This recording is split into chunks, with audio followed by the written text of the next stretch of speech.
Oui, bonjour. Donc là, en fait, je voulais vous parler à ce jour d'Ascension, hein. Donc on est le 14, 14 mai. Je voulais vous parler en fait de l'Ascension. Est-ce que l'Ascension, c'est un mythe ou c'est vraiment une réalité bien concrète, hein? Donc l'Ascension, pour revenir sur l'histoire, en fait, c'est donc le Christ a été crucifié. Il est mort, hein, clairement, hein. Il a été mis au tombeau, dans le tombeau d'un membre du Sanhédrin, hein, qui était le haut clergé en fait juif. Cet homme s'appelait Joseph d'Arimathie, ou d'Arimathie, bon. Et donc c'était, comment dire, il avait foi en le Christ, hein, vraiment. Et donc il essayait, disons, de stopper le Sanhédrin qui voulait le mettre à mort, hein, le faire juger, le mettre à mort.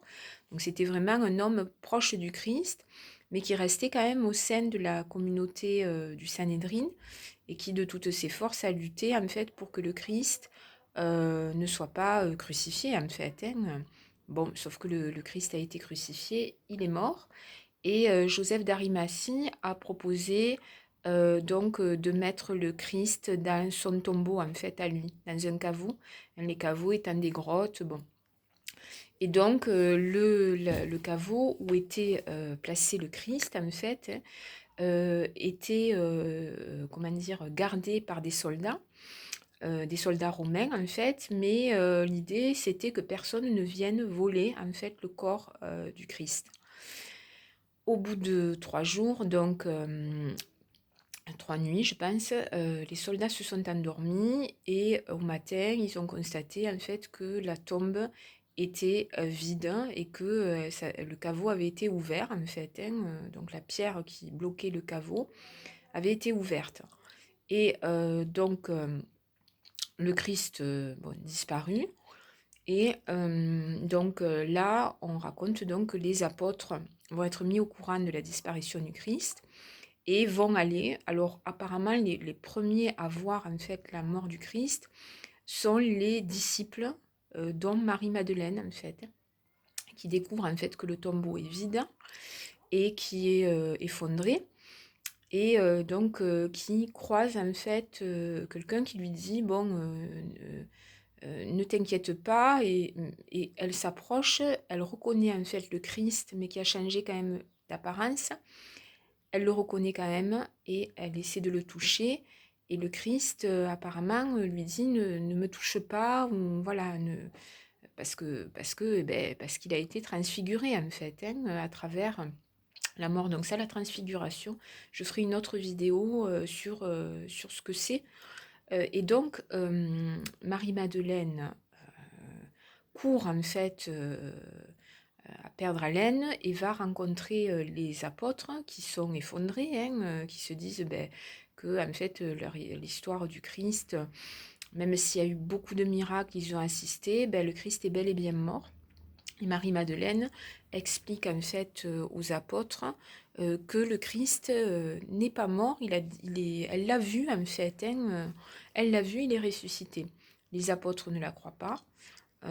Donc ils vont voir le caveau vide et en revenant, donc, ils rentrent dans le lieu où il se cache, hein, parce qu'il se cache en fait, hein, et le Sanhédrin et disons les Romains, hein, les soldats romains les cherchent en fait, hein.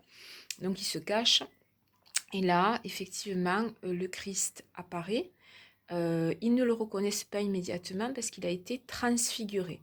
Donc, comme je disais, je ferai une vidéo sur la transfiguration, si c'est un mythe ou une réalité. Et donc, là, je crois que le temps passe un peu, hein, le Christ continue à rester un peu avec les apôtres parce qu'il a des choses à leur expliquer.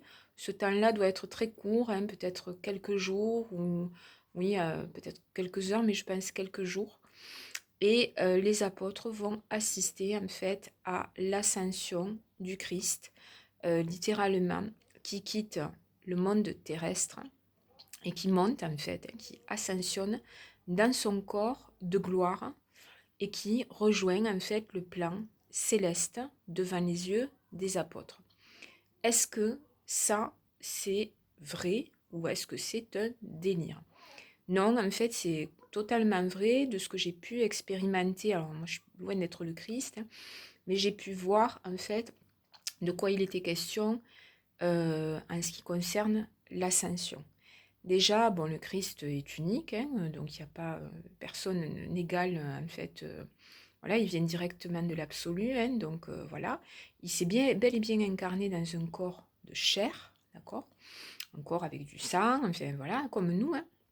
Sauf que son âme, en fait, est une âme extrêmement puissante, qui est l'âme la plus grande après Dieu, en fait, hein. C'est le Fils de Dieu.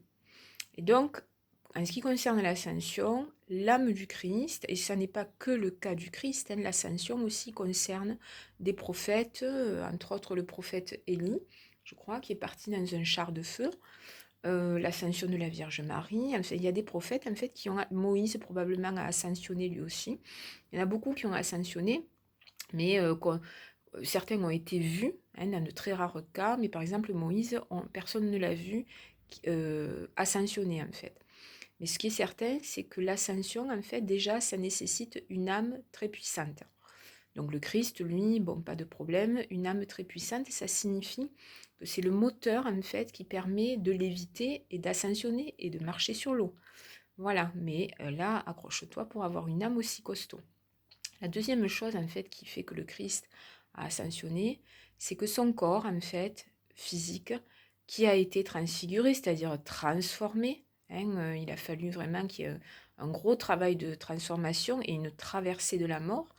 Mais ce corps transfiguré, en fait, a reçu une conscience extrêmement puissante, une conscience, disons, qui s'est mise à circuler en lui, qui est une conscience divine pure, en fait, hein. Et donc cette conscience-là, c'est comme un peu l'électricité qui va parcourir, en fait, le corps, un corps qui est en capacité, hein, de faire ça. Et donc cette électricité, plus le moteur de l'âme, en fait, et la connexion absolue, hein, avec l'Esprit Saint, avec Dieu, hein, ce qui est le cas du Christ, hein, totalement, eh bien, effectivement, le Christ a ascensionné.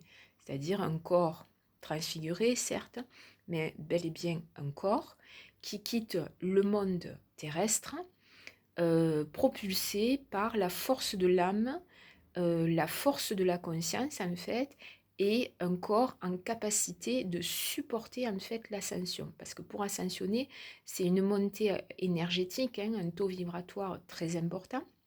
Comme les oiseaux, vous voyez, les oiseaux, ils ont un taux vibratoire très important. Sinon, ils auraient beau avoir des ailes, ils ne voleraient pas, en fait, hein. Euh, voilà. Après, ils ont une toute petite âme, hein, c'est tout petit, mais ils ont une conscience très... même les chants, tout ça, en fait, bon, tout est calculé, en fait, hein, tout est une intelligence divine qui est merveilleuse, hein. Mais le Christ a bel et bien ascensionné. Il est monté dans un corps transfiguré.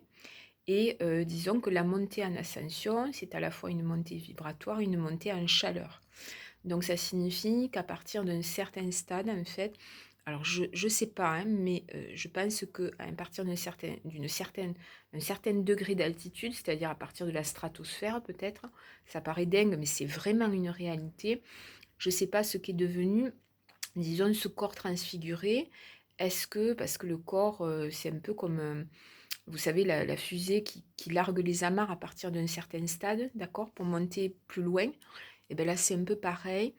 Donc, je ne sais pas trop après ce qui se passe vraiment au-delà, mais l'ascension est une réalité concrète, en fait, mais vraiment très concrète.